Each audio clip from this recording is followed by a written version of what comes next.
Hey everybody, it's Infinity Break, coming back at you today with an interesting mod review. Today we are not going over a Skyrim mod, we are not even going over an Oblivion mod, we are not even going over a mod for an Elder Scrolls game.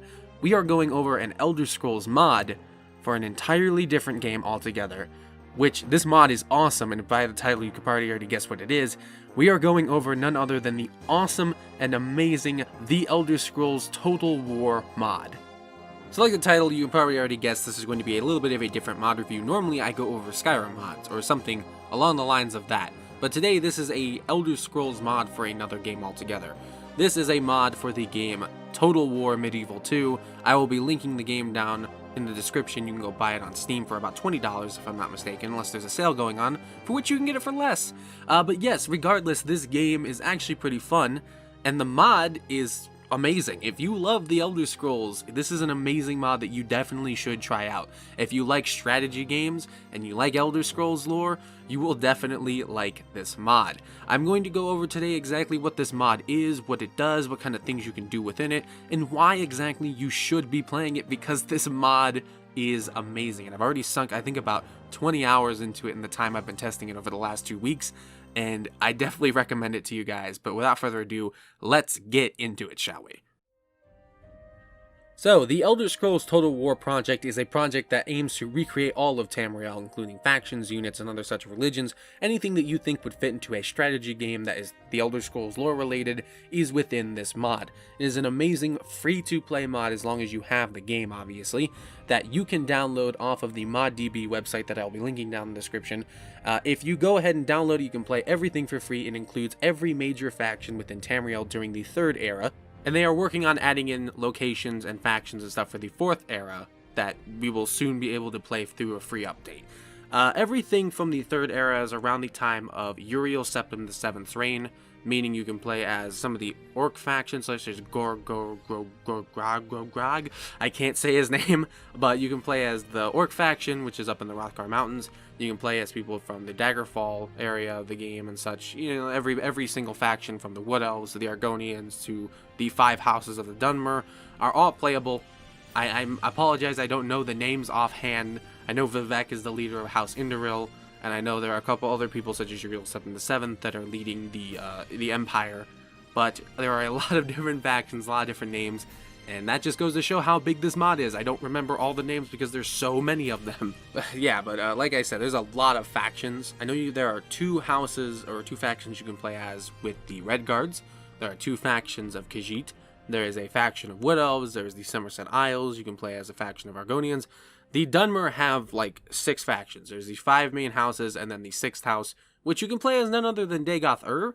Though my only complaint with Dagoth Ur is that they use custom voice acting for him, and the voice actor he's not the worst, but the quality could be a lot better. I'll try to get a sample for you to listen to. You do not need eyes to see. Nerevar will be avenged.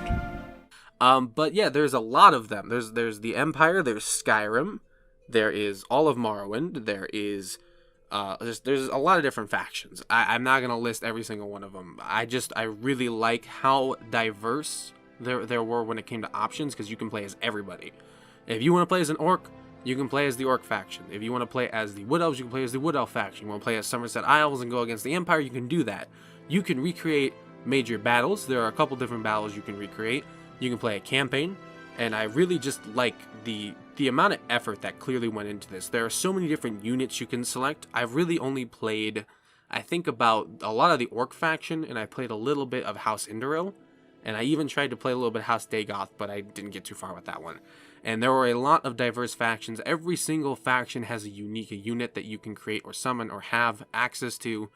I know the orcs had access to Forsworn, mountain orcs, to Orsinium guards. House Indoril had a lot of unique ordinators and stuff.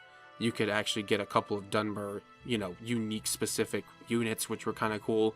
And then when I played as a couple other ones, there were obviously a unique bowmen and stuff like that for like people such as in Valenwood and all that. There were a lot of really good and diverse options, and it's just really fun to see you build yourself up. And I mean, this is more of the game at this point, but you build yourself up and you fight all these other factions. You try to be diplomatic, and a lot of things keep in mind, like relations within the Elder Scrolls universe, like I'm trying to be peaceful as an orc towards my, at the time I want to make my allies, but then eventually sack and pillage because I'm an orc. I want to make peace at the time with a lot of the Bretons, and they're fighting each other like they should, obviously in the lore. They're always at each other's throats, but I can't get them to trust me because they just don't trust orcs. They're very untrustworthy towards me. But yeah, I mean, it's just kind of funny. I mean, there's footage in the background of me playing, kind of like fighting off rebels, getting objectives, and just playing a nice little game of Total War, but in the reign of an idea of how it would be if it was Elder Scrolls themed, which is essentially what this mod is. If you want to try this out, you can go ahead and check it out. Link will be down in the description. There are a couple different walkthroughs on how to install it. It's pretty simple. You just have to make sure you have the game and it'll detect it.